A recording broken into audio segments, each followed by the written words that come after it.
Hi everyone, and welcome back to Bevy Creative.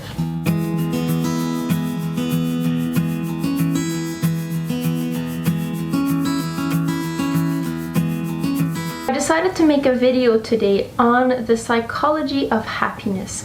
What is happiness? What's well-being? What does that even mean? So that you can be more aware of what makes you happy and how to cultivate that in your everyday life, so that you can in turn feel more free to be creative and engage in the creative process more often. Before I dig deeper into the science of happiness and give you some hands-on tools, I would like you to pause the video, grab a pen and paper, and do quickly maybe 3 or 5 minutes of free writing around what does happiness mean to you. Come back after, press play, and we'll keep the video going. If you want to share what you wrote or what came up for you in the comments below, please feel free to do so. There's this perception that to be fully creative and fully express yourself, that you have to be either sad or feeling depressed. While being creative when you're in those moods or those states can be really helpful for your happiness and your well-being, because you're expressing what you're feeling, you're getting it out. It doesn't necessarily mean that you have to be in those states to be creative or to feel like you can express yourself. In fact, creativity and this sense of happiness or joyfulness, of liveliness and playfulness are really quite complementary. They go really well together. Very broadly speaking, happiness or well-being is the interaction between your physical health, so how your body is doing, your social environment, who are you working with, who are your friends, and the choices that you make every day. The interaction between these three components will likely result in mental clarity, so you're very awake and aware, vitality, the sense of energy, satisfaction, you're happy where you're at, fulfillment, and purpose, so you feel like you're doing something that aligns with your authentic self. Although that might not be the case for everyone, so happiness and well-being is unique to every single person, which is why checking in with yourself often to ask yourself, what makes me happy? What does happiness mean to me is very important. There's different ways of assessing happiness and well-being, one of them being subjective well-being. This measure is quite interesting because it does take into account every person's own definition of well-being. So instead of imposing what happiness should mean to you, it asks you, what makes you happy? This measure is made up of life satisfaction, which in a nutshell means that you are satisfied with what's going on in your life. It also includes many positive emotions, and so if you're feeling many positive emotions, whatever that might mean for you, it might mean just eating a toast with Nutella on it, might give you positive emotions, or maybe you need something a little bit more, like having a really insightful and deep talk with a friend. And it also includes few negative emotions. There are some school of thought that put forward the idea that growth can be painful, that suffering is a part of growth, of shedding your skin or of taking off your shell. So life satisfaction doesn't really get at that. Instead, the concept of eudaimonia, which was popularized by Aristotle, might help us understand happiness in a little bit more of a full picture that are beyond just positive emotions. With this idea of eudaimonia in mind, the 6-factor model of psychological well-being was developed. This measure is made up of self-acceptance, which is a positive view of yourself. It doesn't necessarily mean that you think you have no flaws or that you're the best at everything.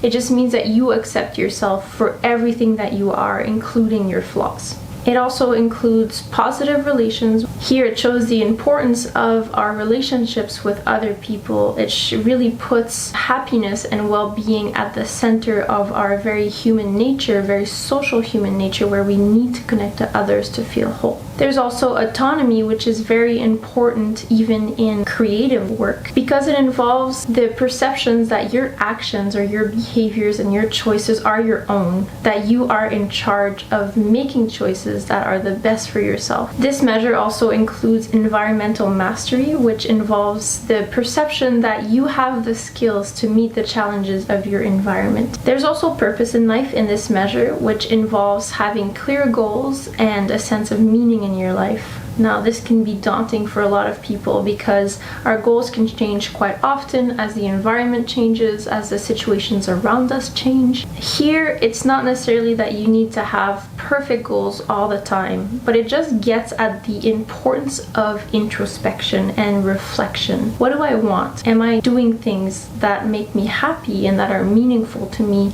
And if you're not, then maybe you can course correct so that over a longer period of time you can experience this more eudaimonic sense of happiness. Finally, this measure includes personal growth, which means that you have a sense of continuing development, that you're never done, that you're always improving, and that you are open to new experiences. To see that openness to experience and growth are very important to happiness and creativity just solidifies the idea that both are so important for one another. They feed one another all the time. Finally, one of the last biggest theories in psychology on happiness is called Perma theory. It's made up of positive emotions, so feeling good, pleasure. There's also engagement, so this sense of being in flow, being in the present moment. This measure has strong positive relationships with other people, so showing the importance of being social, of interacting with others in a positive and constructive way.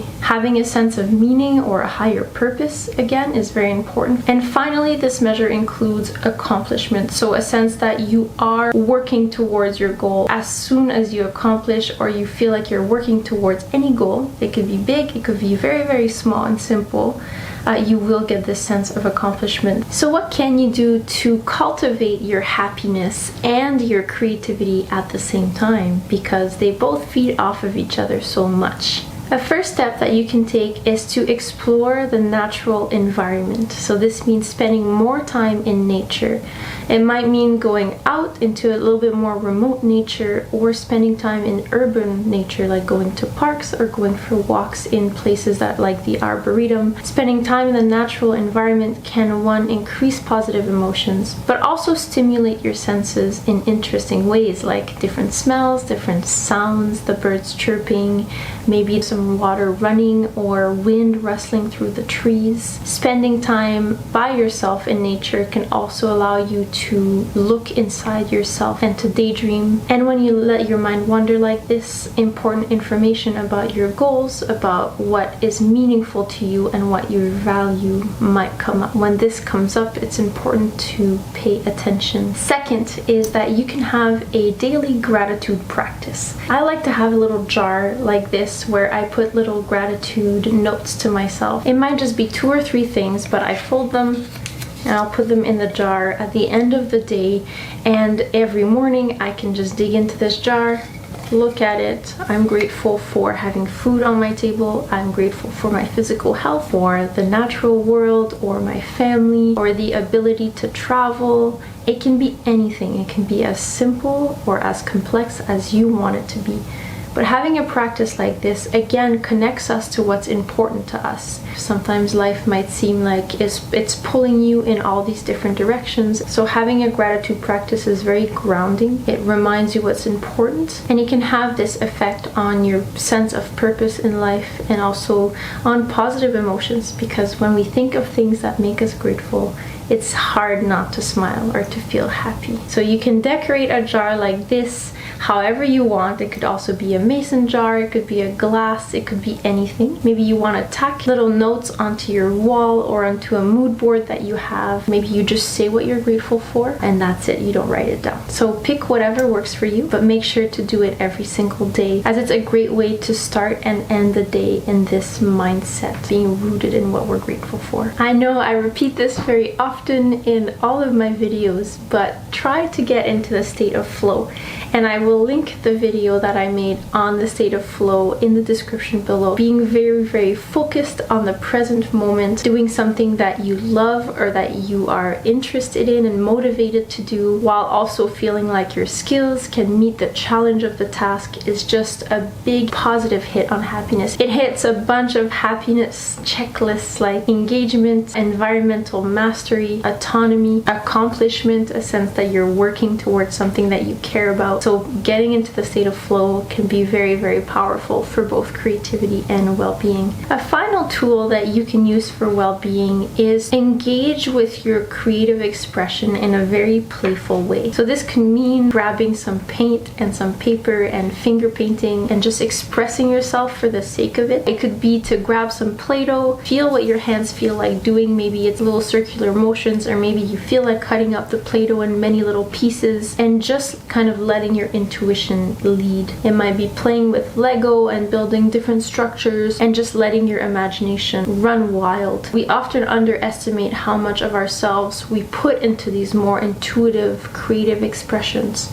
So this is great, one, for experiencing positive emotions and just letting yourself be free, increasing your flexible thinking because you're really thinking in a different way. And so when you engage in these activities, you might notice that, oh, suddenly you've created in the Play-Doh your childhood pet, or maybe you've made something that represents how you want to feel. Maybe you want to be more open to other people, and so you've made these very soft circular shapes to demonstrate the softness that you want to use to approach the world and others. These metaphors often come to us without us even trying to. Going back to this inner child and going back to these activities that we did all the time in kindergarten can be a lot more powerful than you might think. So give it a try, be open to it, because it will allow you to know yourself better in a different way, and also put yourself in a different mode of thought that is really, really important for creativity. What's important to remember in this video is that making space for exploring what happiness means to you and what creativity might bring to your happiness. I call this a creative hygiene. It's like brushing your teeth. It's a habit that you do every single day that over time adds up into this life of growth and life full of happiness, creative expression, and well-being. It's also very important to make time and space for self-awareness and introspection. What do you want? What are your goals? What do you value? Who are you? What kind of people do you want to hang out with? All of these questions can be answered when we look inside, when we sit with ourselves a little bit more. It's also very important to step out of your usual way of thinking and experience new things. Maybe spending more time in nature, maybe playing with Lego and Play-Doh, or maybe just spending more time playing with your dog or your kids. I call this the psychological play space, which puts you in this very childlike mode of thoughts. I hope that you enjoyed this video on happiness. Remember that happiness is unique to you, and so you and only you can really understand what will make you happy, what will create meaning in your life and bring you positive emotions. Have a great day, everyone. Bye.